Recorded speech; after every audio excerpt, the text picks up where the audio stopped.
রবিবার দুপুরে ঘণ্টা খানেকের বৃষ্টিতে আগরতলা শহরের বিভিন্ন প্রান্তে কোমর সমান জল হয়ে যায়।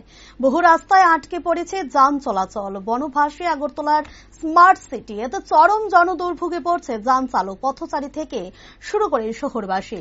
নর্দমা যুক্ত যন্ত্রণায় নাকাল আগরতলাবাসী। এমনকি মানুষের বাড়ি ঘরে প্রবেশ করছে রাস্তার জমা বৃষ্টির আবর্জনা, সংশ্লিষ্ট কর্দমাক্ত জল। সাধারণ জনগণের অভিযোগ, জল নিষ্কাশনের জন্য পর্যাপ্ত উন্নত পরিকাঠামোর অভাবে সামান্য বৃষ্টিতেই বানুবাসী হয়ে পড়ে স্মার্ট সিটি। সাধারণ মানুষ থেকে ব্যবসায়ী সকলের চরম ভোগান্তির শিকার হয়।